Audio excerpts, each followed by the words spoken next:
मेरो नाम जीवन। मेरो बहिनीको बलात्कारपछि हत्या गरिदिने केटाको परिवारसँग नै म नजिक हुँदै थिएँ। नजिकिने क्रममा उसको श्रीमती पूजालाई म मन पराउन थालेको थिएँ र उसको सानो छोरा मेरो साथी बनेको थियो। मैले त्यो केटा आकाशलाई मारिदिइसकेँ भनेर भनेको थिइनँ। उनको श्रीमती र छोरा आफ्नो बाबु र श्रीमान फर्केर आउँछन् भनेर पर्खेर बसेका थिए। त्यसैबीच एक दिन पूजाको छोरा मेरो सानो साथी एउटा दुःखको खबर लिएर आयो। हामी त यो ठाउँ छोडेर जान आँटेको नि। किन साथी? मामुलाई यहाँ यो ठाउँमा बस्दाखेरि बाबुको धेरै याद आउँछ। उहाँ जहिले नै रुनुहुन्छ। यहाँबाट गएपछि यो सानो साथीले मेरो माया मार्छ होला है। साथी, म तिमीलाई जहिले सम्झिरहन्छु। उनीहरू यो ठाउँ छोडेर आफ्नो पुरानो घर झापा जाँदैछन् भन्ने सुन्दा मलाई धेरै दुःख लाग्यो। मलाई यो सानो साथीको धेरै माया लाग्थ्यो अनि पूजाको पनि धेरै माया लाग्थ्यो। म उनीहरूको नजिक नै हुन चाहन्थेँ, तर प्याकिङ गरेर एक रात उनीहरू झापाको गाडी चढ्नलाई यो ठाउँ छोड्दै थिए। मलाई उनीहरू जानुभन्दा अगाडि सबै कुरा सत्य बताउन मन थियो। पूजा आफ्नो श्रीमान फर्केर आउने विश्वासमा जीवनभरि पर्खेर बसेको मलाई हेर्नु थिएन।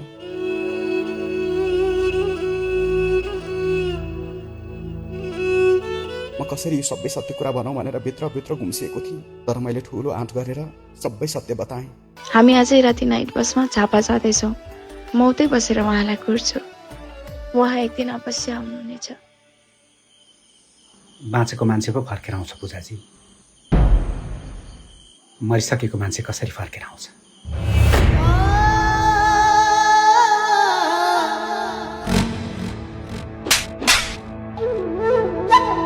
बोल्न पाए भनेमा जे पाइदे नबोल्नुस्।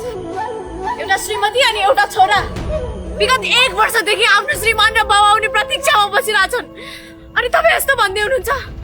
ओ तपाईको श्रीमान आकाश मरिसक्यो। मैले यही हातले उसलाई मारेको हुँ।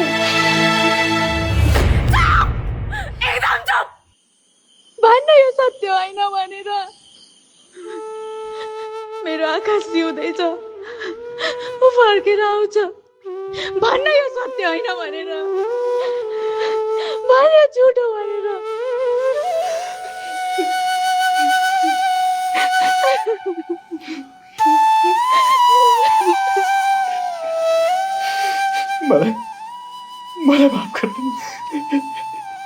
मलाई माफ गरिदिनुहोस्।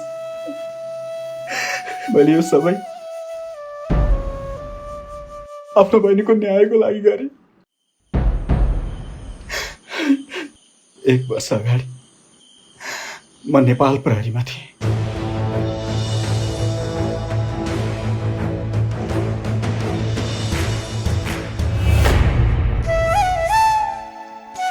बुबा आमा दुवैजना बितेपछि मेरो जीवनको एउटै सहारा थिइन्, मेरी बहिनी रितु। म मेरी बहिनीलाई धेरै माया गर्थेँ अनि मेरो बहिनीले पनि मलाई उत्तिकै माया गर्थिन्। त्यसै बीच बहिनीले पढाइसँगै जागिर गर्छु दाइ भनिन्।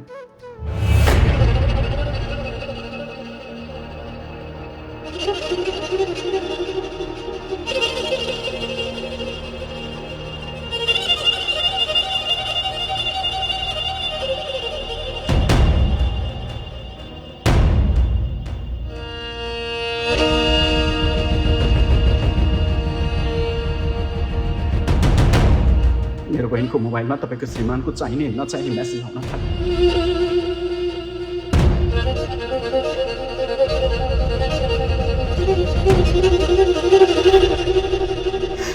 एक दिन तपाईँको प्रिय मान्छेले मेरो जीवनको सारा खुसी खोसिदियो। मेरी प्यारी बहिनी रितु उसलाई बलात्कारपछि हत्या गरिदियो।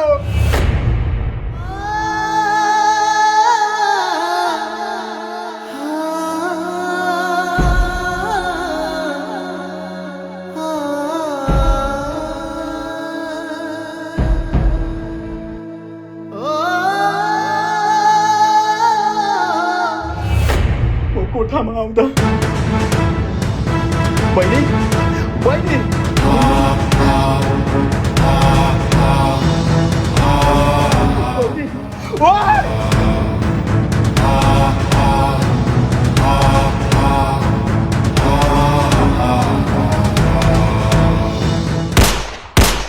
हामीले नचाहँदै आकाशमाथि गोली चलाउनु पर्यो।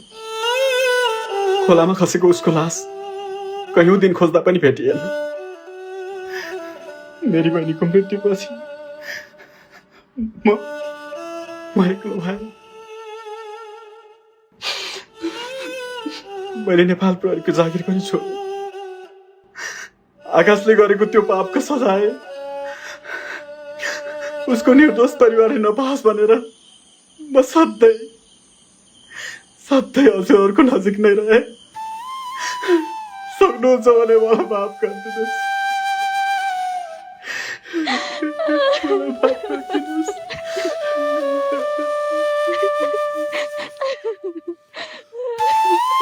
मैले पूजालाई धेरै माया गर्छु भनेर भन्न सकिनँ र उनीहरूलाई नजाऊ पनि भन्न सकिनँ। उनीहरूले मलाई छोडेर गए, म फेरि एक्लै भएँ। के हाम्रो पछि भेट भयो त? के पूजा र मेरो मिलन भयो त? यो सबै थाहा पाउन युट्युबमा फुल केसरी शिशिर भण्डारी भनेर सर्च गरेर पुरा भिडियो हेर्नु होला है।